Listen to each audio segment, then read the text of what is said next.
Hey guys, and welcome back to this channel. In this video, I'll be showing you guys how you can get the public cleaner title in Heartopia. So basically, you will just need to clean the most pollutants out of everyone, but you need to kind of make sure, this one's kind of difficult, that you're not the first person to reach your personal goals, which is kind of difficult, but I somehow randomly got it, so maybe it has nothing to do. You just have to experiment um, and just clean up a lot of the pollutants quicker than everybody else. And you just have to be the one that cleans up the most pollutants. I randomly got like the achievements, so that's why I'm not, well, I know like from other people that's how they did it.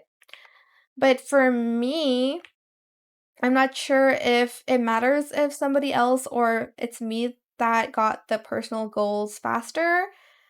But you will get it even though it doesn't show up on your title. So it never showed up on like my title that I got the public cleaner title because I kept getting the cleaning pioneer and some other titles that I got.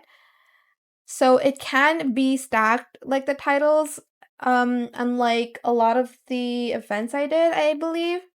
But maybe the events that I've done, the titles are stackable. I hope you understood that. It's very hard to explain. So, like at the end of the event, I, for instance, got cleaning pioneer, but it turns out I also got public cleaner because I've never seen that on my title, but I did get the achievement. I hope you get what I'm saying. But that's how you can get the public cleaner title. In order to get the achievement, that is it for this video. I hope it was helpful for you guys. Don't forget to like, comment, share, and also subscribe to this channel if you haven't done that already. If you have any more questions about this video, just leave it in the comment section down below. I'll try my best to answer them all for you guys. And if you found this video helpful, please click the thanks button as well. That is it. Thank you so much for watching. Bye!